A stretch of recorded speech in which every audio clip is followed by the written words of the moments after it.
আসসালামু আলাইকুম দর্শক, আমাদের আয়োজনে আপনাদের স্বাগত।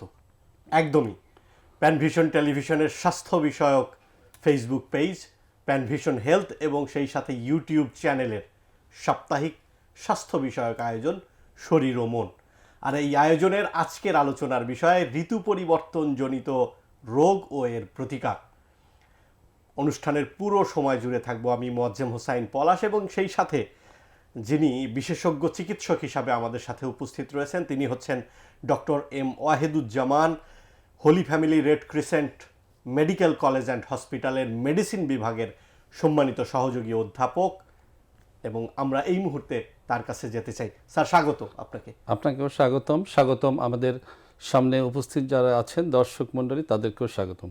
জি, আমরা একটু পরেই আপনার কাছে আসব, তবে দর্শক আপনাদেরকে জানিয়ে দিতে চাই আজকের এই আয়োজনে যে বিষয়টা নির্ধারণ করা হয়েছে ঋতু পরিবর্তনজনিত রোগ ও এর প্রতিকার, এই সংক্রান্ত যদি কোনো প্রশ্ন আপনাদের থেকে থাকে তাহলে প্যানভিশন হেলথের ফেসবুক পেজের যে কমেন্টস বক্স রয়েছে অথবা ইউটিউব চ্যানেলের কমেন্ট বক্সেও কমেন্ট করে আমাদের সাথে যুক্ত হয়ে যেতে পারেন। সেই সাথে স্ক্রলে দেওয়ার নাম্বারেও ফোন করে আপনার প্রশ্নটা আমাদের জানাতে পারেন। আমাদের সম্মানিত বিশেষজ্ঞ চিকিৎসক মহোদয় সেটির উত্তর প্রদান করবেন।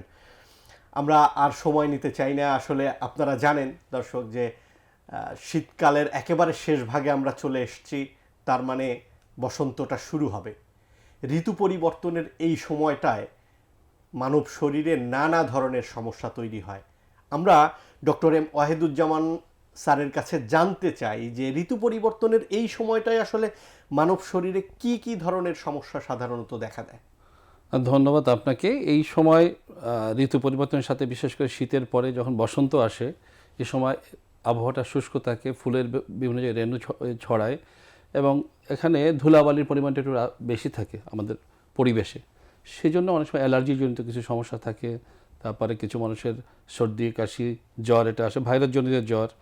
এর পাশাপাশি একটা জিনিস সেটা হলো চিকেন পক্স, যেটা জল বসন্ত, এরও প্রাদুর্ভাব থাকে। এবং অন্য অন্য যে রোগগুলো থাকে যেমন অ্যাজমা যাদের আছে, হাঁপানি, তারপরে কারো কারো আছে ব্রঙ্কাইটিস, সেটা শীতকালেও থাকে কিন্তু এ সময় সেটা পারসিস্ট করে, সেটা থেকে যায়। এটা এই সময় একটু বাড়ে, শীতকালেও বাড়ে এবং এই টাইমটাও বাড়ে।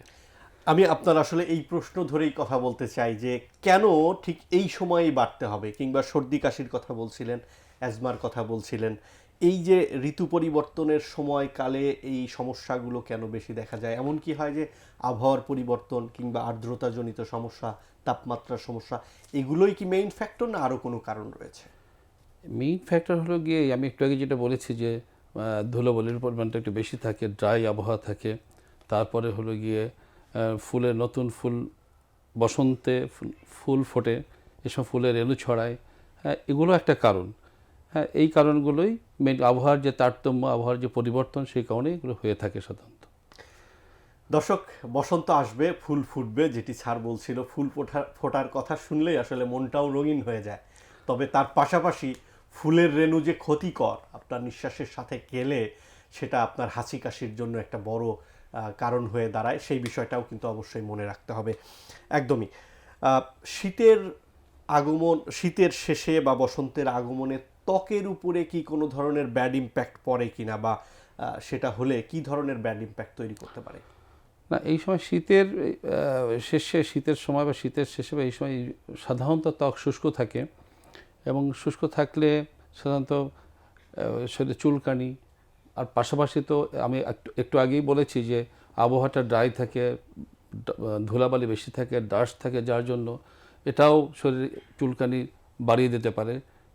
চুলকানি, খুজলি, পাছড়া এই জাতীয় রোগগুলো কিন্তু বেশি বাড়ে যখন এই সমস্যাগুলো বেড়ে যায়, বা এই যে ত্বকের যে খুজলি, পচড়া বা এই যে চুলকানি এগুলো বেড়ে যায়, সেই সময় আসলে আপনাদের ইনস্ট্রাকশনটা কি থাকে, বা আপনারা কি ধরনের সেবা দিয়ে থাকেন, স্বাস্থ্য সেবা দিয়ে থাকেন? এটা একটা হলো প্রতিরোধ করাটাই হলো, রোগ হওয়ার চাইতে প্রতিরোধ করাই সবচাইতে ভালো। তো প্রতিরোধ করার জন্য আমরা সাধারণত বলি যে বাইরে যখন যাবেন তখন মাস্ক পরবেন, তাতে সর্দি কাশি বা এই ধুলাবালি জনিত যে অনেকের সাইনোসাইটিস থাকে সেটাও বেড়ে যায় এই সময়টা।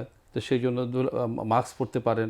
আবার স্কিনটা যারা বেশি বেশি বয়স্ক মানুষ যারা, তাদের স্কিনটা ড্রাই থাকে, তার পাশাপাশি আরও যদি ড্রাই থাকে সেটাকে আরও ভালো রাখার জন্য ত্বক বা ময়েশ্চারাইজার যেটা হলো গিয়ে ত্বককে পিচ্ছিল করার জন্য ভেজলিন বা পিচ্ছিল জাতীয় নারিকেল তেল অথবা অলিভ অয়েল এগুলো ব্যবহার করতে পারেন, করলে আরও ভালো থাকবেন। ওকে, আপনি চিকেন পক্সের কথা বলছিলেন বা জলবসন্ত।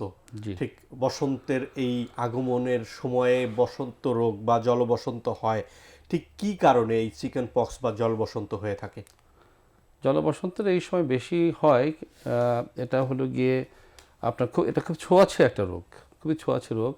তো এই সময় বসন্ত হলে একজন তো একজন খুব প্রায় 80 to 100% চান্স হলো জলবসন্ত যদি আগে কারো না হয়ে থাকে, সে যদি একজন জলবসন্ত রোগীর কাছাকাছি কন্ট্যাক্টে থাকে তাহলে তার হওয়ার চান্স বেশি, 80 to 100%, 80 থেকে 100 ভাগ হওয়ার চান্স বেশি।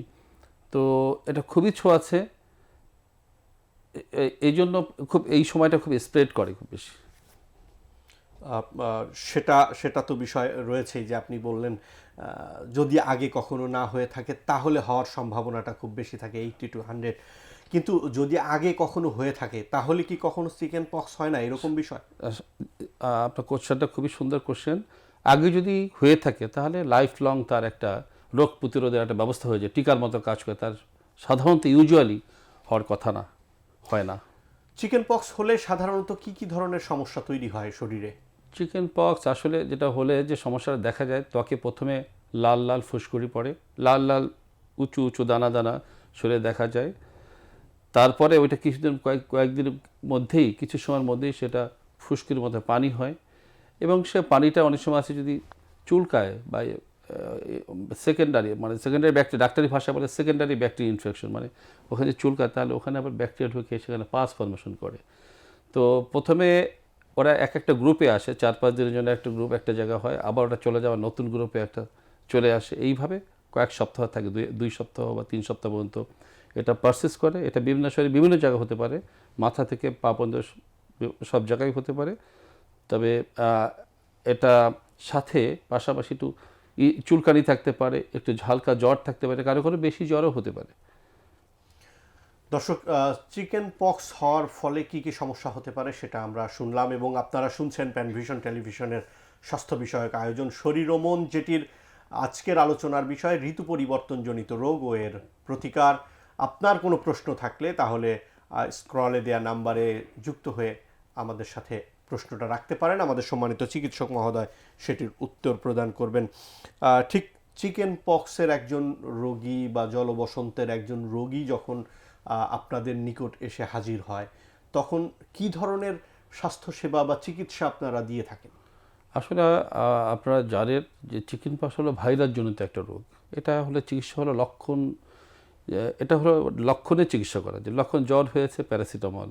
এখানে যেহেতু স্কিনটা ত্বকটা আক্রান্ত হয়েছে, এখানে ফ্লুইড পানি জাতীয় খাবার দিতে হবে, পর্যাপ্ত পরিমাণে পানি পান করতে হবে, এবং পাশাপাশি পানি জাতীয় জিনিস সেবন করতে হবে, যেমন হলে গিয়ে শরবত খেতে, ফলের রস খেতে পারে, সরাসরি ফল খেতে পারে, তারপরে যে কোনো লিকুইড খাবার যেটা খেলে ওনার জন্য ভালো হয়।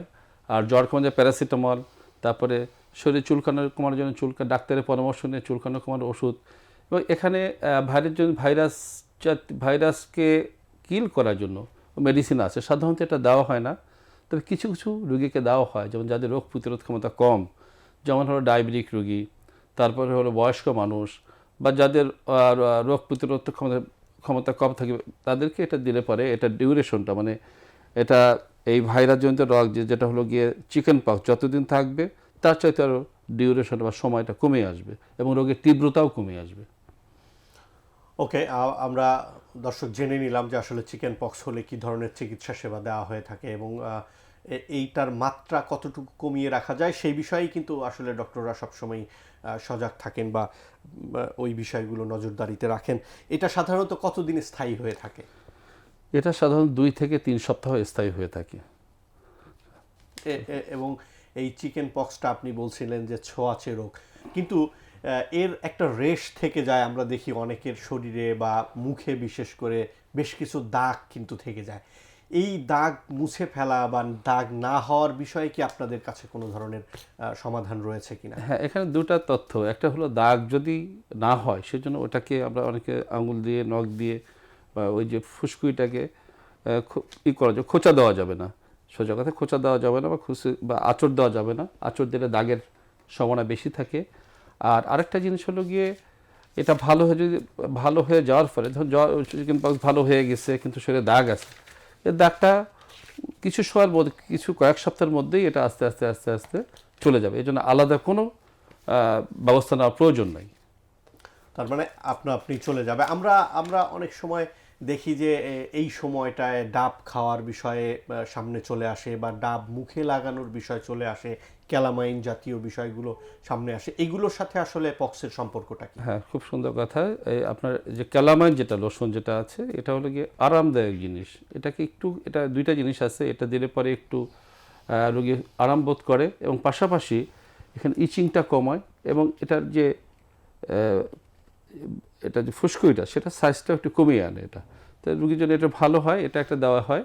আর একটা হলো ডাবের পানির সাথে কোনো সম্পর্ক নেই, ডাবের পানি ওখানে লাগালে দাগ কমে যাবে, সেটা আমাদের ভ্রান্ত ধারণা, এটা আমাদের কুসংস্কার। কিন্তু ডাবের পানি খেতে পারেন। আমি একটু আগে বলেছি যে ডাবের পানি খেলে বা লিকুইড জাতীয় খাবার খেলে যে কোনো ভাইরাস জ্বরে আমরা দিই, বা স্কিনে যদি আক্রান্ত হয় কোনো কারণে সেখানে পানি শূন্যতার একটা প্রবণতা দেখা যায়।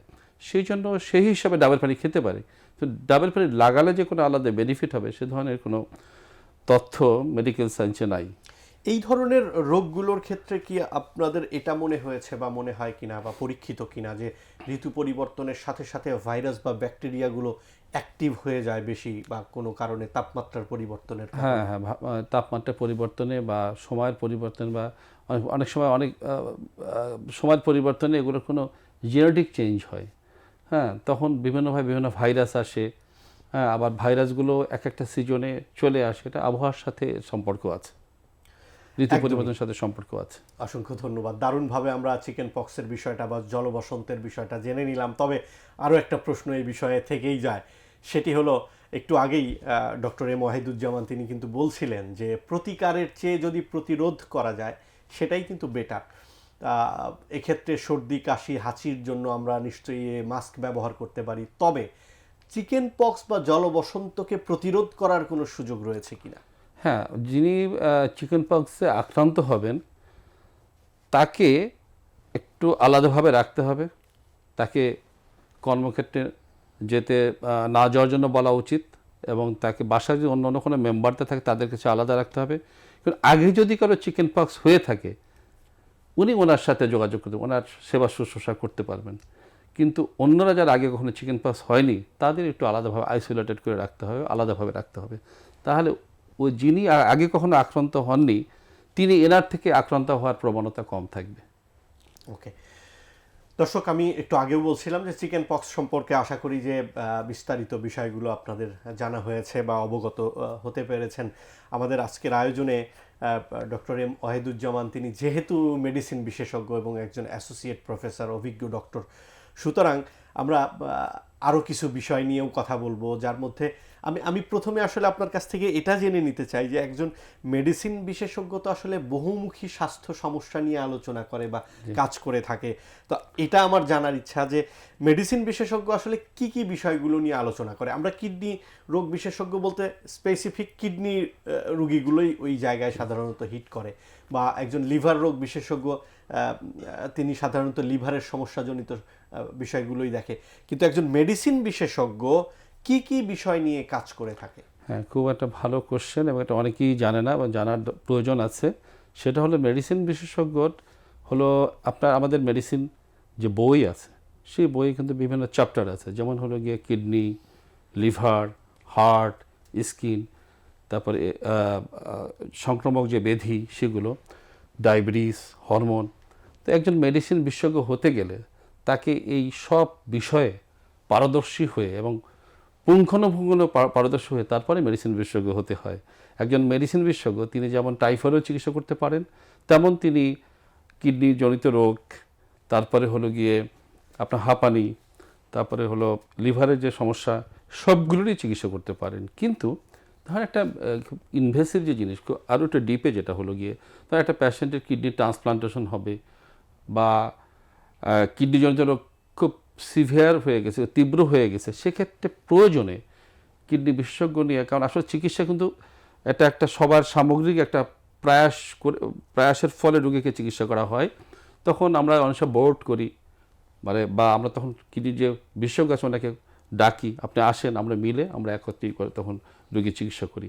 আবার কখনো হার্টের রোগীর যে ধরেন হার্টের একটা হাই ব্লাড প্রেশার আছে অথবা আগে থেকে তার হার্টে রক্ত চলাচলের সমস্যা আছে, ডাক্তারি ভাষায় তাকে বলে ইসকেমিক হার্ট ডিজিজ, তো এগুলো চিকিৎসা কিন্তু মেডিসিন বিশেষজ্ঞ বেশ ভালোভাবে করতে পারেন। কিন্তু অনেক সময় আছে যে হার্টে আমরা ওটাকে বলি স্টেন্টিং বা বাংলা মানে রোগীর জন্য বলার জন্য ওটাকে বলে রিং পরানো, যেটা সেটা অবশ্যই হৃদরোগ বিশেষজ্ঞের কাজ, সেখানে মেডিসিন বিশেষজ্ঞ ওখানে হাত দিতে পারেন না।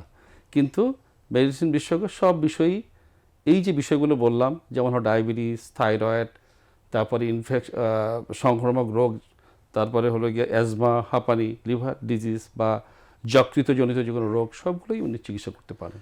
মানে বিষয়টা কি এমন যে যে কোনো বিষয়ে যখন যাবা, যে কোনো রোগ যখন খুব ডিপের পর্যায়ে চলে যায়, যেখানে ইনভেসিভ যে বিষয়টা আসা হয়, সার্জিক্যাল বিষয়ে আসা হয়, সেই পর্যন্তই আসলে আপনারা কাজ করে থাকেন, তার আগ পর্যন্ত?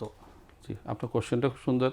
সার্জিক্যালটা সার্জারির কাজ, কিন্তু মেডিসিনে যারা কিডনি বিশেষজ্ঞরা ডায়ালাইসিস করেন, সে ডায়ালাইসিসে মেডিসিন বিশেষজ্ঞ ওখানে গিয়ে ইনভলভ হবেন না।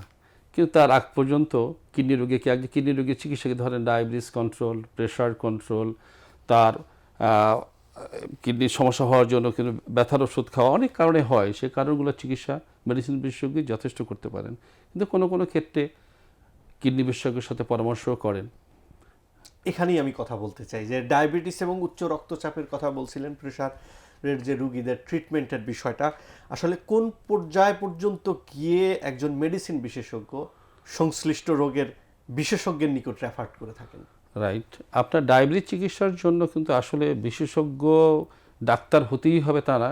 আমাদের যে এমবিবিএস পাশ করে আসেন, তারা অনেক পড়াশোনা করে এমবিবিএস পাশ করেছেন, তারাই ডায়াবেটিস রোগীর চিকিৎসা করতে পারেন যথেষ্ট ভালোভাবে। এবং প্রেশার, হাই ব্লাড প্রেশার, উচ্চ রক্ত, এটাও আমাদের এমবিবিএস যারা ডাক্তার আছেন, পাশ করে আসেন, তারাই যথেষ্ট চিকিৎসা করার জন্য।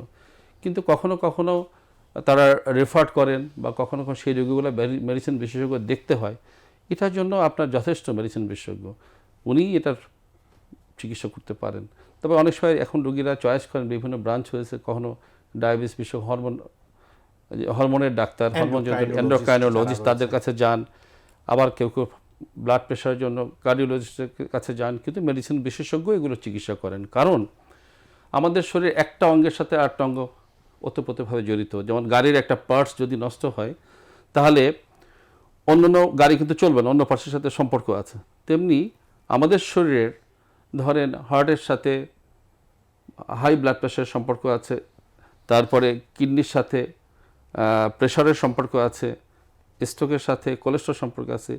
এই সব নানাবিধ সিস্টেমগুলোর একীভূত করে চিকিৎসা করার জন্য মেডিসিন বিশেষজ্ঞ হলে যথেষ্ট। উনি যতটা এটা দুইটা কম্বাইন করে চিকিৎসা করতে পারবেন, অন্যরাও পারবেন, তো ওনার জন্য এটা আরও সহজ হয়।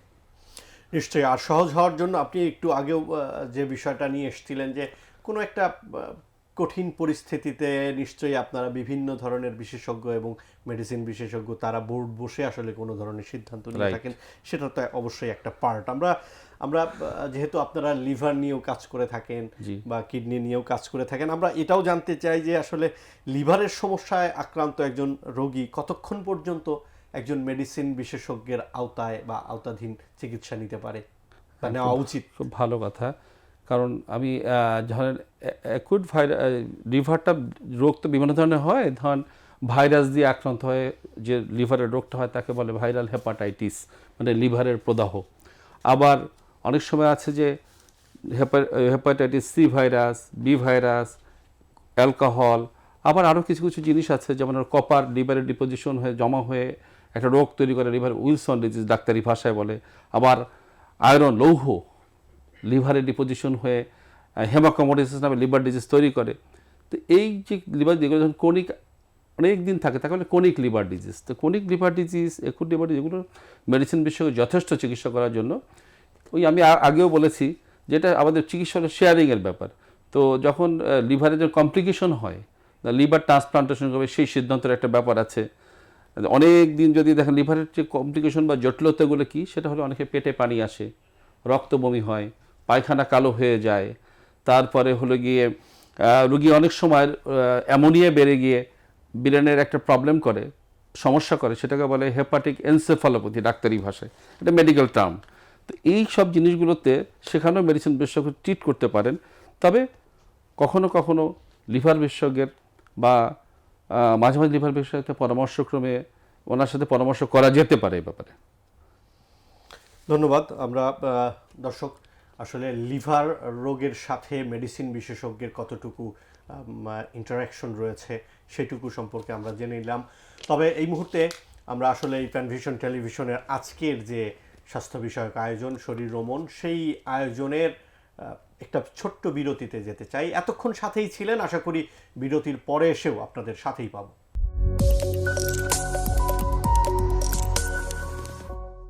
আরও একবার স্বাগত দর্শক আপনাদের সবাইকে প্যানভিশন হেলথের আজকের আয়োজনে শরীর ও মন। এই আয়োজনের আজকের আলোচনার বিষয় ঋতু পরিবর্তনজনিত রোগ ও এর প্রতিকার। সাথে আমি মোয়াজ্জেম হোসাইন পলাশ রয়েছি এবং সেই সাথে আমাদের সাথে যুক্ত রয়েছেন holy family red crescent medical college and হসপিটালের সম্মানিত সহযোগী অধ্যাপক, মেডিসিন বিভাগের সহযোগী অধ্যাপক ডক্টর এম ওয়াহিদুজ্জামান, এবং তিনি ইবনে সিনা মালিবাগ ব্রাঞ্চে চেম্বার করে থাকেন। আমরা সম্মানিত চিকিৎসক মহোদয়ের কাছেই যাব, তবে একটা প্রশ্ন নিয়ে যেতে চাই। থ্যালাসেমিয়া নিয়ে আমরা অনেক ধরনের কথা শুনি, আসলে এই রোগে অনেকেই সাফার করে থাকে, দীর্ঘমেয়াদী সাফার করে থাকে। আমরা একটু জানতে চাই যে থ্যালাসেমিয়া রোগটা কি আর থ্যালাসেমিয়া কেন হয়। আচ্ছা, আপনার সুন্দর প্রশ্ন। থ্যালাসেমিয়া হলো একটা রক্তের একটা রোগ। এখানে সাধারণত বাবা মা থেকে সন্তানের ভিতরে এটা রোগটা ট্রান্সমিট হয়, এটা প্রসার ঘটে, এবং বাবা মা দুজন যদি আক্রান্ত হয় তা থ্যালাসেমিয়াটা অনেক প্রকট আকারে ধারণ করে, বা দুজনের একজন যদি আক্রান্ত থাকলে প্রচ্ছন্ন আকারে এটা ধরা পড়ে থ্যালাসেমিয়া। এখন থ্যালাসেমিয়া হলে কি হয়? আপনারা জানেন যে রক্তের লোহিত কণিকায় হিমোগ্লোবিন নামে একটা অংশ আছে, সেই অংশের জিনজনিত ত্রুটির কারণে এই রোগটা হয়। তো এই রোগ হলে সাধারণত কী কী ধরনের উপসর্গ দেখা যায়, সেটা হলো গিয়ে, একটা হলো গিয়ে রোগীর রক্তশূন্যতা হয়। রক্তশূন্যতা হলে রোগী সাধারণত কী সিমটমগুলো হয়, যেমন বুক ধরফর করে, সিঁড়ি দিয়ে উঠতে গেলে তার বুকে চাপ লাগে, তারপর সবসময় টায়ার্ড ফিল করে, ক্লান্তি আসে, এটা হয়। আর দেখা যায় মাঝে মাঝে রক্তশূন্যতা, মাঝে মাঝে জন্ডিস, যেটা এটাকে চোখ হলুদ হয়ে যায়, হাত পা হলুদ হয়ে যায়, এটা হয়। এবং অনেক সময় দেখা যায় যে পেটটা ফুলে গেছে, বিশেষ করে বাম সাইডে, এটা প্লীহা বড় হয়ে এটা হতে পারে। তো এইরকম সমস্যা যদি থাকে, ফেইজেরও কিছু দেখা যায়, এই সামনের অংশটা ফুলে থাকে, এটা বলে ডাক্তারি ভাষায় বলে ফ্রন্টাল বাসিং। আবার অনেক সময় দেখা যায় যে এটাকে ডাক্তারি ভাষায় মেলার বোন, এগুলোও ফুলে যায়। এরকম যদি কাউকে দেখা যায়, পাশাপাশি তার রক্তশূন্যতা থাকে বা টায়ার্ডনেস থাকে বা ক্লান্তি থাকে, এবং মাঝে মাঝে জন্ডিস, মাঝে মাঝে রক্তশূন্যতা থাকে, প্রস্রাব হলুদ হচ্ছে, চোখ হলুদ হয়ে যাচ্ছে, তাহলে আমরা সন্দেহ করতে পারি যে ওনার থ্যালাসেমিয়া নামক রোগী উনি আক্রান্ত। থ্যালাসেমিয়া রোগে যখন কেউ আক্রান্ত হয় বা আপনারা সাসপেক্ট করে থাকেন, এর পরবর্তীতে গিয়ে আসলে সেটা নিশ্চিত হওয়ার জন্য কি ধরনের পরীক্ষা নিরীক্ষা ব্যবহার করে থাকেন? হ্যাঁ, এটা নিশ্চিত হওয়ার জন্য আমরা কিছু পরীক্ষা করি, যেমন রক্ত পরীক্ষা করি। রক্ত পরীক্ষা আগেই দেখি যে সে তার রক্তশূন্যতা আছে কিনা, এটা ফুল ব্লাড কাউন্ট করে হিমোগ্লোবিনটা দেখি এটা কম আছে কিনা, এবং রক্তের ভিতরে কিছু পরিবর্তনও আসে। আর একটা হলো গিয়ে, একটা পরীক্ষা আমরা জিজ্ঞেস করি আপনার ফ্যামিলিতে আর কারো এরকম, বা ভাই বোনদের কারো এরকম রক্তশূন্যতার সমস্যা আছে কিনা। অনেকে বলে হ্যাঁ আমার ভাই বোনদের দেখা যায় রক্তশূন্যতা আছে, তখন তাদেরও চেক করতে বলি। সেই পরীক্ষাটার নাম হলো, আমরা ডাক্তারে অ্যাডভাইস করি, সেটা হলো হিমোগ্লোবিন ইলেকট্রোফোরেসিস নামে একটা পরীক্ষা। এটা দিয়ে আমরা মোটামুটি নিশ্চিন্ত হয়ে যাই যে ওনার থ্যালাসেমিয়া আছে কি নাই। এরপরে আরও পরীক্ষাগুলো করি সেটা জটিলতা দেখার জন্য, যেমন একটা আলট্রাসোনোগ্রাফি করে দেখি ওই যে প্লীহাটা বড় হয়েছে কিনা, তারপরে আমরা এক্সরে করে দেখি, এক্সরে করি। তারপর আরও গভীরে গিয়ে এই থ্যালাসেমিয়া হয় কি, যে লৌহ বা আয়রন এটা বিভিন্ন জায়গায় ডিপোজিশন হয়, যেমন এই থাইরয়েড গ্রন্থিতে যদি ডিপোজিশন হয়, জমা হয়, তাহলে হাইপোথাইরয়েডিজম করতে পারে। তো ব্রেনে পিটুইটারি গ্ল্যান্ডে যদি বেশি অতিরিক্ত আয়রন জমা হয়, তাহলে পিটুইটারির যে একটা গ্রন্থি আছে আমাদের ব্রেনের নিচে ফ্লোরে, ব্রেনের ভিতরে, সেই গ্রন্থির যে হরমোনগুলো আছে সেগুলোও কমে যায়। ইভেন আরও অনেক প্রবলেম করে, সমস্যা করে, সেগুলো আমরা চিকিৎসক আমাদের কাছে আসতে রোগীকে দেখে আমরা নির্ণয় করি। রোগ নির্ণয় হওয়ার পরে একজন থ্যালাসেমিয়ার রোগীকে কি ধরনের চিকিৎসা পদ্ধতির মধ্য দিয়ে যেতে হয় বা আপনারা কি ধরনের চিকিৎসা দিয়ে থাকেন? এখন আমি আপনাকে একটু আগে বলেছি দুই ধরনের থ্যালাসেমিয়া আছে, একটা হলো প্রচ্ছন্নকে থ্যালাসেমিয়া ট্রেড বলে। তাদের তেমন তাদের শুধু কাউন্সেলিং করি, তাদেরকে বলি যে এটা আপনার হয়েছে, যদি আপনি কাউন্সেলিংটা হলো গিয়ে আত্মীয় স্বজনের বিয়ে করা যাবে না, করলে ওনার যদি প্রচ্ছন্ন থাকে এবং আর এক আত্মীয় যদি প্রচ্ছন্ন থাকে তাহলে কিন্তু দুটো মিলে বাচ্চার কিন্তু প্রকট আকার ধারণ করে বড় ধরনের থ্যালাসেমিয়া হবে, সেটাকে ডাক্তারি ভাষায় বলে থ্যালাসেমিয়া মেজর। আর এই কাউন্সেলিংটা করি। আরেকটা বলি যে থ্যালাসেমিয়া হলে রক্তশূন্যতা হয়। রক্তশূন্যতা হওয়ার কারণ হলো গিয়ে ওই যে লোহিত কণিকা সেটা যাতে ম্যাচিউর বা পরিপক্ক হওয়ার আগে ভেঙে যায়, সেই জন্য আমরা একটা মেডিসিন দিই, সেটা ফলিক অ্যাসিড বা ফলিসন। এটা যারা প্রচ্ছন্ন তাদের শুধু ওষুধটা খেলে হয়ে যায়। তো যারা প্রকট তাদের কিছুদিন পর পর প্লিহাও বড় হয়, ব্লাড দেওয়া লাগে। ব্লাড মানে মাসে হয়তো 2বার বা একবার করে ব্লাড দিতে হয় সব সময় সারা জীবন। এরকম ব্লাড দিতে গেলে এখানেও কিন্তু আয়রন, ব্লাড দেওয়া হচ্ছে, আয়রন ঢুকে যাচ্ছে, আয়রন ডিপোজিশন জমা হয় বিভিন্ন শরীরের বিভিন্ন অঙ্গে, আয়রন বিশেষ অঙ্গে আয়রনগুলা জমা হতে থাকে। এটা দিয়ে আবার জটিলতা তৈরি হয়। তো তাকে একটা হলো গিয়ে আগে বললাম কাউন্সিলিং বা তাকে পরামর্শ দেওয়া, তারপর 2 নম্বর হলো ওই ফলিক অ্যাসিড দেওয়া, তারপরে হলো ব্লাড দেওয়া। এরপরে আরও কিছু মেডিসিন আছে, আবার আয়রনটাতে জমানো হয়, সেটা আয়রনটা শরীর থেকে বের করে দেওয়ার জন্য কিছু মেডিসিন দেওয়া হয়, সেটাকে ডাক্তারি ভাষায় বলে আয়রন চিলেটিং এজেন্ট। আর একটা আছে ফাইনালি আমরা যদি এই রোগী তো আসলে এই ধরনের রোগের চিকিৎসা ফাইনালি যদি কিওর করতে চাই, ইউজুয়ালি কিওর করতে চাইলে বোন মারো ট্রান্সপ্লান্টেশনের প্রতিস্থাপনের চিন্তাভাবনা করতে হবে। তখন সেটা করলে রোগী সম্পূর্ণভাবে কিওর হওয়ার একটা সম্ভাবনা আছে।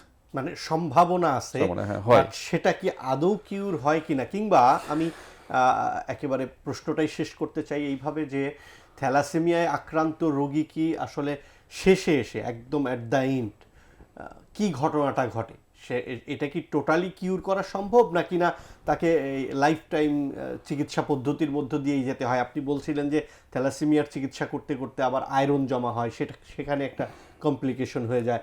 এই যে সব কিছু মিলে আসলে জীবন ধারণের ক্ষেত্রে থ্যালাসেমিয়ার পেশেন্ট কি কখনোই স্বাভাবিক জীবন ধারণ করতে পারে কিনা? বোন মারো মানে অস্থি মজ্জা প্রতিস্থাপন ছাড়া থ্যালাসেমিয়া সবাই তো এটা পারে না, এরকম ব্যয়বহুল সবসময় সম্ভবও হয় না, ম্যাচিংও হয় না। তো বিশেষ করে থ্যালাসেমিয়া যেটা মেজর, যেটা প্রকট থ্যালাসেমিয়া, যেটাকে বাংলা ভাষায় যদি বলি, তাহলে সেই থ্যালাসেমিয়ার সবসময় ব্লাড দিতে হবে। কারণ আমাদের হিমোগ্লোবিন তাকে 10-এর উপরে রাখতে হবে, 10-এর উপরে রাখতে হবে। হিমোগ্লোবিন একটা মাত্রা আছে যে পুরুষের এবং মহিলাদের, কিন্তু মিনিমাম 10-এর উপরে রাখতে হবে। হিমোগ্লোবিন 10 মিলিগ্রাম পার ডেসিলিটার রাখতে হবে।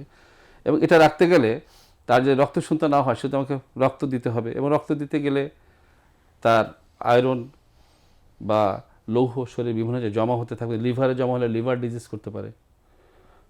আমি আগেও বলেছি liver disease, cirrhosis of liver, এটা হলো একটা লিভারের একটা জটিল একটা রোগ, সেটা হতে পারে।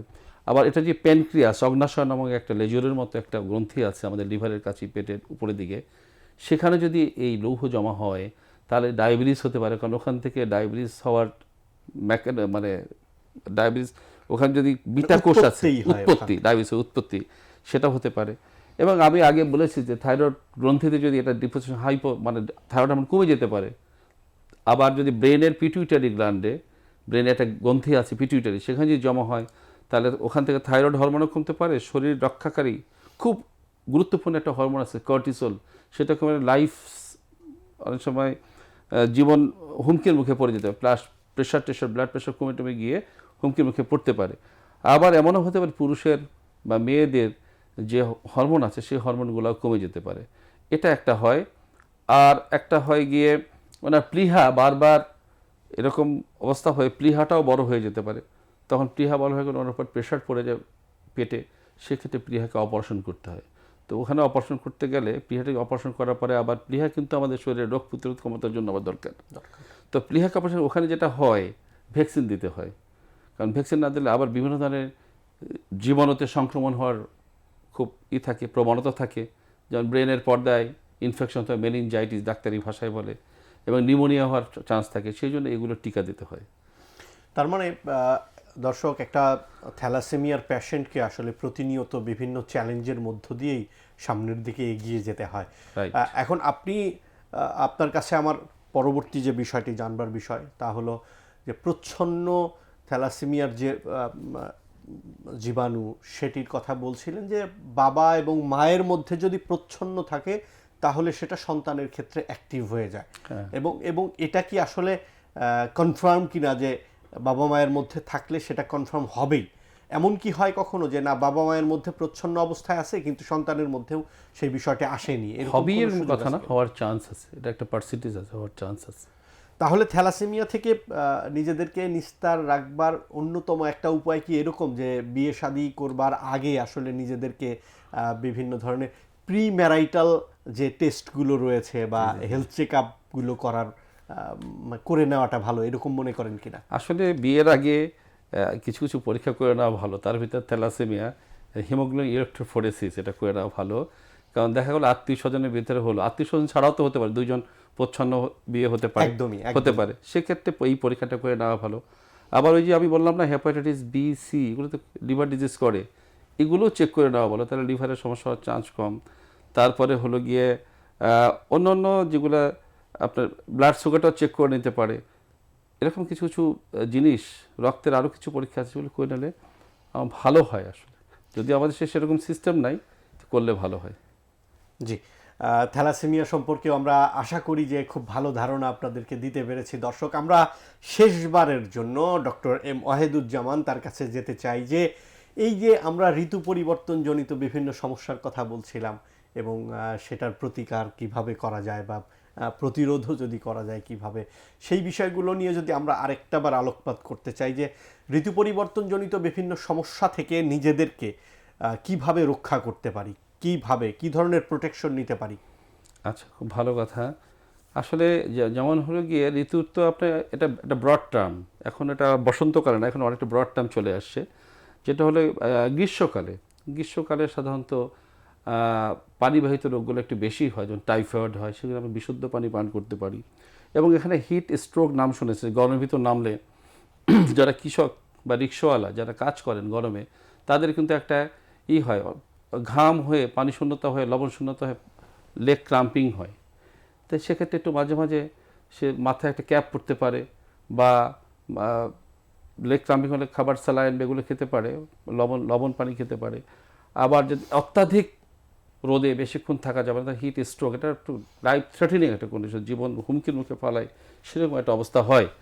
আর যে জিনিসগুলোর ভিতরে ডায়রিয়া হতে পারে গরমের সময়, তো সেই ডায়রিয়া বা পাতলা পায়খানা হলে আমাদের খাবার দিতে হয়, খাবারটা সেভাবে বিশুদ্ধ অবস্থায় খেতে হবে, চেষ্টা করতে হবে, পরিষ্কার পরিচ্ছন্নতা মেনটেন করতে হবে, পানি ফুটিয়ে খেতে হবে। আবার বর্ষাকালে যেমন হলো গিয়ে ডেঙ্গুর প্রবণতা বেশি দেখা যায়, এখন তো অনেক সময় ধরে এবার ডেঙ্গু দেখা যাচ্ছে। তো বর্ষাকালে আমাদের যেটা করতে হবে, যাতে মশার কামড়, এডিস মশার কামড় থেকে রক্ষা পাওয়ার জন্য আমাদেরকে প্রতিরোধ করার জন্য মশারি টানাতে হবে। তারপরে মশা নিধন ব্যবস্থা আমাদের চালু করতে হবে, মশা যেখানে জমে সেই জায়গাগুলো পরিষ্কার করতে হবে। এটা আবার শীতকালে যেমন হাঁপানি হয় বা অ্যাজমা হয়, এই জন্য আমাদের যারা বয়স্ক মানুষ তাদেরকে সেই যে অবস্থা, স্মোকিং যারা করে, সিগারেট যারা খায়, তাদের তো হাঁপানি বেশি হয়, যেটা বঙ্কাইটিস বেশি হয়। তাহলে সে বঙ্কাইটিস হলে তাকে স্মোকিং তো বন্ধ করতে হবে। তারপরে তাকে পর্যাপ্ত পরিমাণে ট্রিটমেন্ট দিতে, চিকিৎসকের পরামর্শ, যাতে এটা ফার্দার ডিটোরেশন বা ফার্দার না বাড়ে এই রোগটা। অ্যাজমার পেশেন্ট এবং ব্রঙ্কাইটিসের যারা পেশেন্ট আছে তাদেরকে নিয়মিত ইনহেলার, অনেকে আমাদের ধারণা আছে যে ইনহেলার বোধহয় শেষ চিকিৎসা, এবং অনেকে নিতে চায় না প্রেসক্রাইব করলে। তো ইনহেলার হলো গিয়ে এইসব রোগের ফার্স্ট চিকিৎসা, এবং এটা নিলে এটার যে উপসর্গ মানে সাইড এফেক্ট যেটা আছে সেটা খুবই কম। অতএব চিকিৎসকের পরামর্শ এগুলো নেওয়া উচিত, এবং ভ্যাকসিনেশন করতে পারে। ভ্যাকসিন যদি নেয় তাহলে এই যে নিউমোনিয়া বা অন্যান্য রোগ, সেখান থেকে রক্ষা পাবে রোগীরা। অসংখ্য ধন্যবাদ ইবনে সিনা মালিবাগ ব্রাঞ্চের চেম্বার ডক্টর এবং holy family red crescent medical college and হসপিটালের মেডিসিন বিভাগের সম্মানিত সহযোগী অধ্যাপক ডক্টর এম ওয়াহেদুজ্জামান, আপনাকে আপনাকেও ধন্যবাদ আমাদের সামনে যারা শ্রোতা এবং দর্শক মণ্ডলী আছেন তাদেরকেও। জি দর্শক, আজকের আয়োজনের যে বিষয় ছিল ঋতু পরিবর্তনজনিত সমস্যা ও এর প্রতিকার। বসন্ত আসছে, আর বসন্ত আসা মানেই এলোমেলো বাতাস, ফুলের রেণু এবং সেই সাথে ধুলাবালু। আর এগুলো থেকে নিজেদেরকে রক্ষা করতে হলে মাস্কের কিন্তু বিকল্প নেই। স্বাস্থ্য সচেতনতা বিষয়ক এই আয়োজনের আজকে বিদায় নিচ্ছি আমি মোয়াজ্জেম হোসাইন পলাশ। তবে পরবর্তী আয়োজন দেখবার আমন্ত্রণ রইল। ধন্যবাদ সবাইকে। আসসালামু আলাইকুম।